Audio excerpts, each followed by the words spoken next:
We are currently at the Kakum River. That is the main source for water treatment at the Brimsu headworks. We pick our raw material from this very river, and then we send it to the treatment plant where the treatment is being done. This dam was constructed in 1928 during the colonial era, and it has been serving up to date. We are still taking the water from this same point for treatment. In water industry, we need the 3Ms to be able to produce good quality water for consumption. That is the men, the material, and then the money. Without these three elements, it will become very difficult to really produce water that is acceptable by all standards for consumption. We have standards whereby we ought to meet, irrespective of the nature of the raw water. For instance, if you look at the color of this raw water, is very, very brown, very, very brown, and that is as a result of the iron content in the raw material. That notwithstanding, we are mandated to treat the water to acceptable levels, which actually is our core mandate, and that is what we always do. Last year, even if you came here around this time, you realize that the dam level was very down. It wasn't spilling over. But this year, around this time, we have the dam spilling over.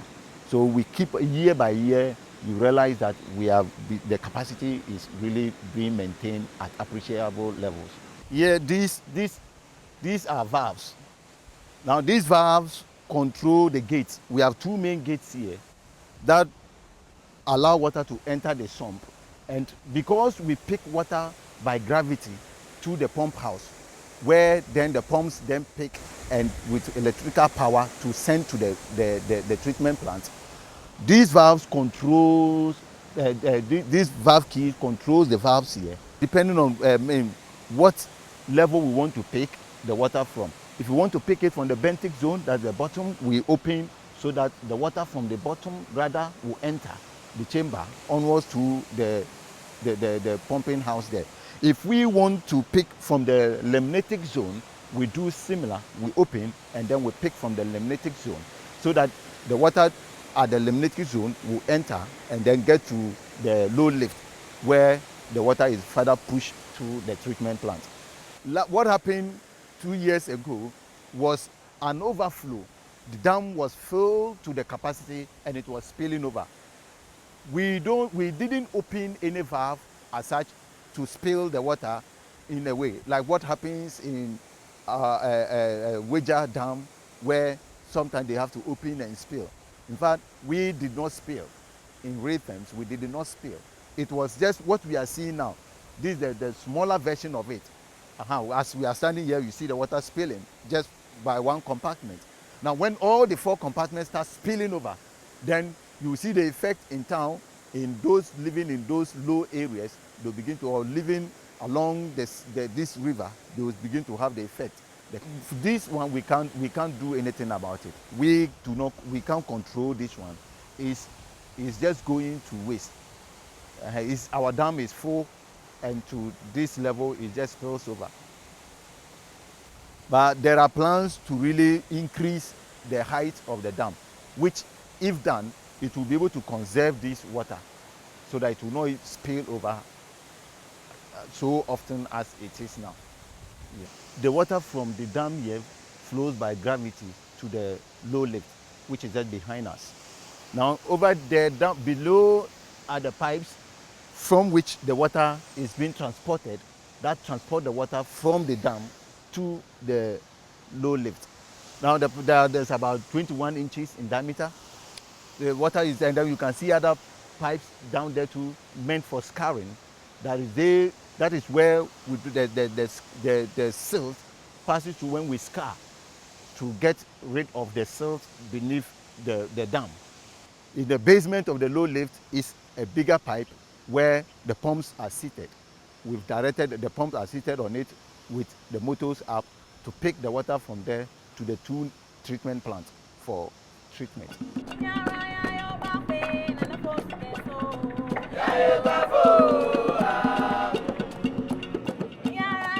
As you can see, at this juncture we are on the low lift.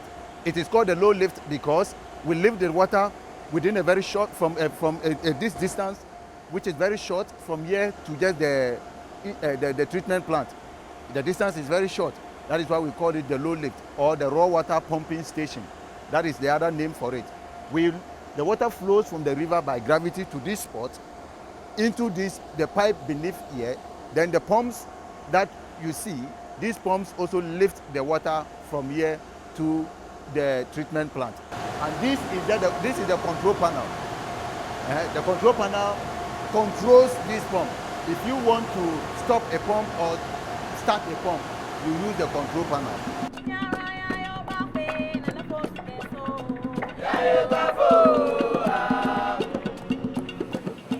And this is the next stage of contact or eye contact with the water. Here, this is called the cascade type of aerator, basically. We have the water at this level being exposed to the air. We increase the surface area so that air can diffuse inside. Ion 2 can be converted to ion 3, thereby being precipitated and gotten rid out of the water. Then also, we have our chemicals being injected here. Most of the chemicals are injected here. At the very top, where the water bubbles up from, is where the chlorine gas is injected.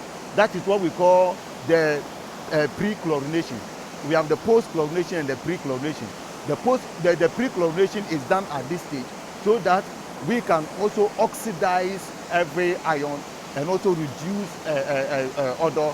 It also take off turbidity and color at this stage.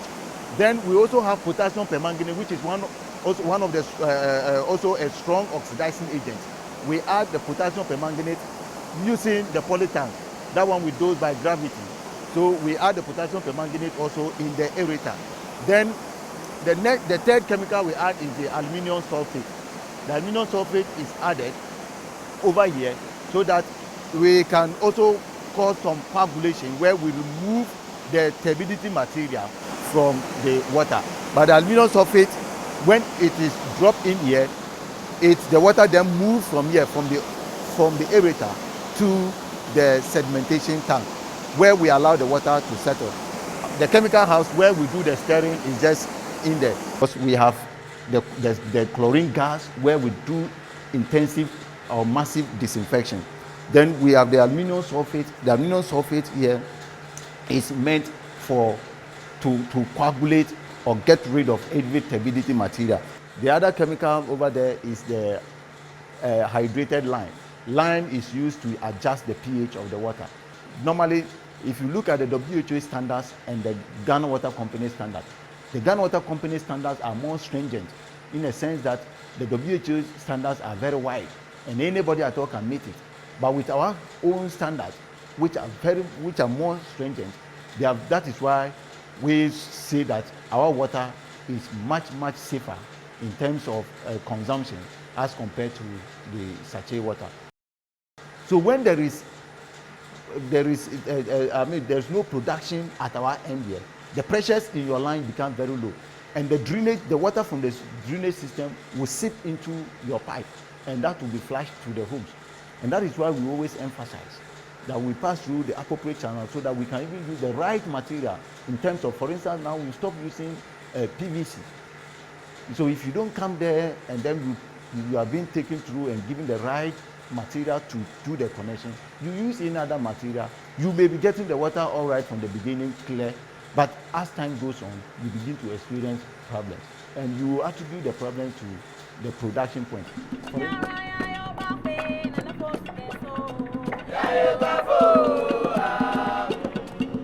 So as you can see, we are at the moment on the pulsator clarifier.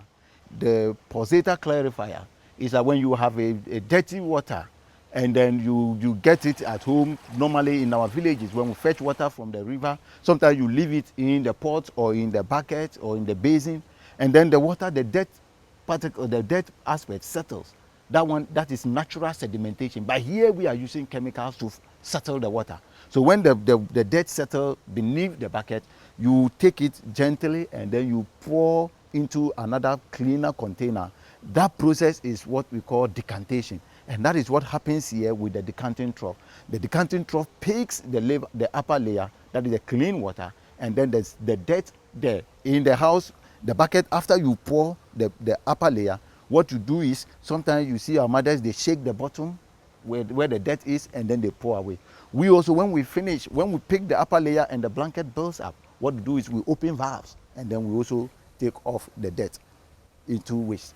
And then the process continues, because the water is coming. It's a continuous process. We do not just take it and stop, and then we fill it again. And no, it's a continuous process.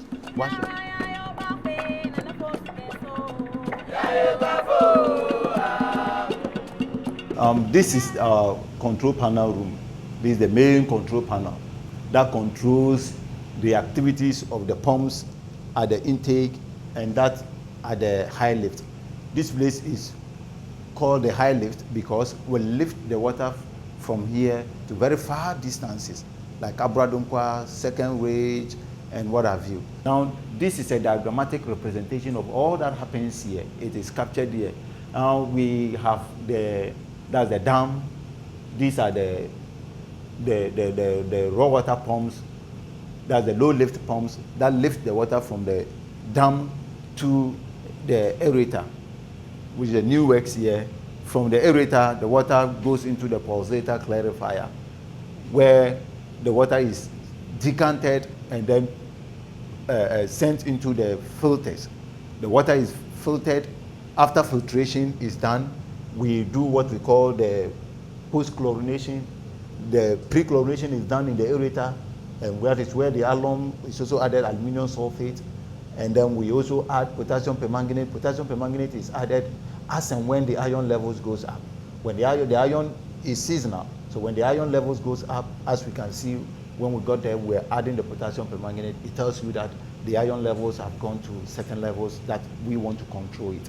And from there, we come to the water is then, after the disinfection, we send into the clear well, that is the storage tank.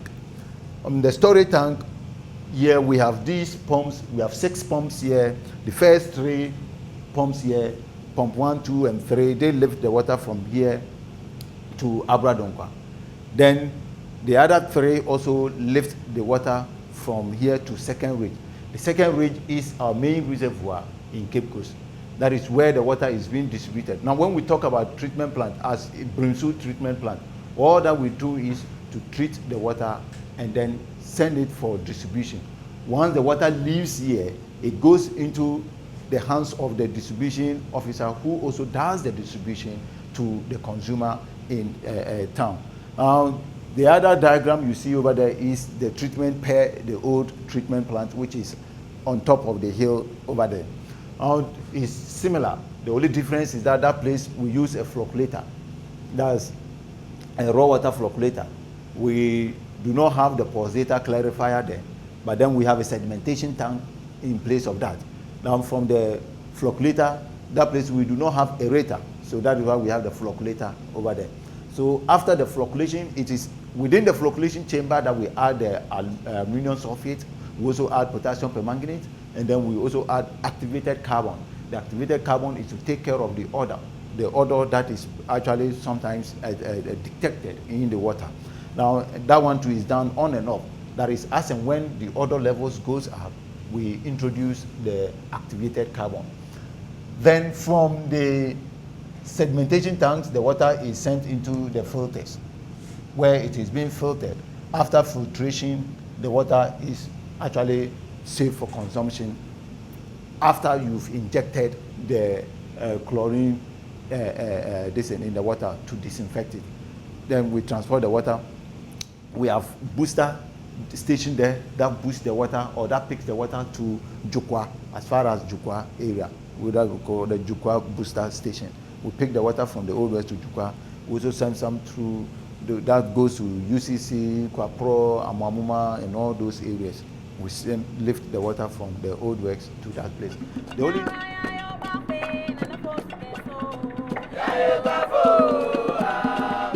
Once again, you're welcome to our laboratory. It is actually the water quality department on this plant. The whole business of water treatment lies with the laboratory, because whatever chemical that should be dosed on the plant is determined first by the laboratory before it is implemented. And also the iron, as my big man spoke about, the concentration of iron in the water is determined in the laboratory, and then we advise, because the concentration will tell you the quantity of chemical that you should dose in order to control the iron content of the water. During the treatment process, we have 3 stages. The raw water is the water as at the dam level, and then after adding certain chemicals, you have your dirt clearing out, and then the water becomes settled, and then you filter, you disinfect, and then you improve upon the pH, and that becomes the final product. So at every stage, you will have to take samples. Normally, we know the distribution lines. We know what is under the ground. So if we know that the pipe that is serving your area there, throughout to Cape Tech and all those environs, if the pipe you all took it maybe at Abra Junction there, that place will become a critical control point. So we have critical control points where they pick the samples. Because I have done the sound sampling some before, some years back. They will give feedback. Oh, this distance, we realize that there's a drop. So maybe instead of the 5, if it is 5, by the time it will reach there, it will go down. So maybe let's get somewhere around 8 or that's 0.8 ppm. Then we'll boost it through that 0.8 ppm so that we'll be able to maintain the residual as far as those ends. Yeah. There's a glass door here, so these are samples. In water treatment, we need the 3 M's: the men, the material, and the money.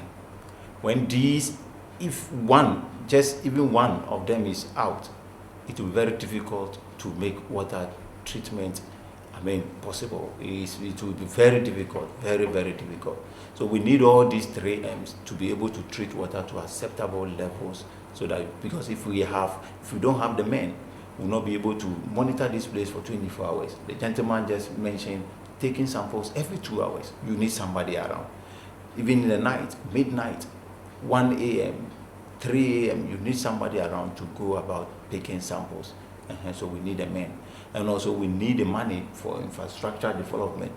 Madam will confess, some years back when she came, this place was not in this shape. But it has just been transformed just this year into this shape. It's all about money. And you look at the chemicals that we pack there. So when we treat, and you look at the amount of the amount we sell per a cubic meter of water or a bucket of water, it's just a peanut as to what is being injected into water. We are advocating that people should pay their bills promptly. When you pay water bill promptly, it helps us to build our capacity enough to be able to produce the type of water that you want in your home. When you do not pay your bills regularly, promptly, it's going to impede our production. It's going to affect us in many ways. Then the water that you want, you may not be able to get it because we are not receiving the money that will help us to be able to treat the water to those levels. But it all said and done, if you look at the water that is treated, the water that is flowing, the gentleman has picked samples here, you take the water that we treat here, vis-a-vis what is being bagged and sold. You go to the environment of where even these waters are bagged, you realize that it is nothing to compare with in terms of where the environment you have come to see. This is a very serene environment in terms of, water production. It's a very neat environment. So your water is really in safe hands. The water here is produced under very hygienic conditions. You see all our men on duty, they are well dressed and they are all ready to come back and handle the water in a safe manner for the consumer. That is what actually we do here basically. Men, customers, consumers all over must be rest assured that our water is very safe for consumption. So as you can see, this is the final water, which very perfect in color. This is the standard color. And we compare this to the sachet water, in fact, there's no comparison. This is the very clear water, which is very consumable. As you can see, let me take a puff.